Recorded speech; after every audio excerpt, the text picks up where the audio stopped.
આ મેં ભરે ઓ ભાઈ જા ભાઈ આ મેં ભરે લાકડો તમે પણ લાવો લેખિતમાં આપો અમને ભર્યા કયો? તો તમારે કોર્પોરેશન લેખિત આપો ને મને આપી દઈએ ને હવે લેતા અમે આવો, લાવીએ ને લેતા તમે આવો. ભલે જયારે પાલિકાનો લઈ તમે લે. આવો ઝાલાભાઈ. મોંમાં મગજમારી તમે ના કરશો. મગજમારી ભલે નથી. મહેરબાની કરી મગજમારી લાકડો નહીં. છે. લાકડા તમારા હોય તો અમને પ્રૂફ આપો. કોને? તમે તો તમારા કોર્પોરેશન તો પ્રૂફ આપો ને ભાઈ. કોર્પોરેશનના નહીં, સ્થાનિક આમદાર કોને? આગળ મારા ભાઈ મેં ભરેલા લાકડો. તમારા પૈસાથી ભર્યા તમે હા લાવો બતાવો proof. કોને?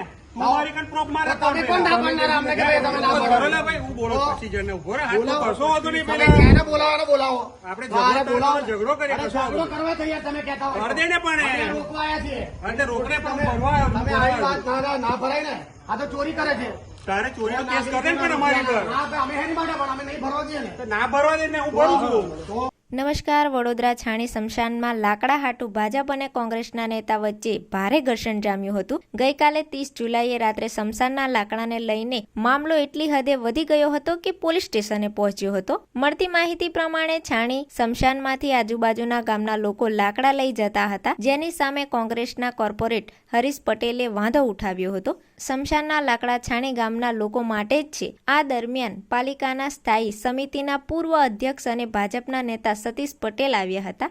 સતીશ પટેલનું કહેવું છે કે પાલિકા સ્મશાનોના સંચાલન માટે ખાનગી કોન્ટ્રાક્ટરને જવાબદાર ઠરાવે છે. લાકડા ગ્રામજનોના સહકારથી ભેગા કરાયા હતા અને નજીકના ગામોમાં દાનરૂપ આપ્યા હતા. તેમણે કોંગ્રેસના કોર્પોરેટ પર ધમકીનો આક્ષેપ પણ કર્યો હતો. આ વિવાદના કારણે મામલો પોલીસ સ્ટેશને પહોંચ્યો હતો, પરંતુ સતીશ પટેલે છાણી સ્મશાન લાકડાનું વિતરણ પોતે કર્યું હોવાનો સ્વીકાર કરતા ભાજપની અંદર મતભેદો સામે આવ્યા છે અને બીજી બાજુ કોંગ્રેસના કોર્પોરેટરનો આક્ષેપ છે કે સતીશ પટેલ પોતાના પુત્ર અને ગામના લોકોને બોલાવી દાદાગીરી કરી હતી. હાલ બંને પક્ષો વચ્ચે સમાધાન પણ થયું છે.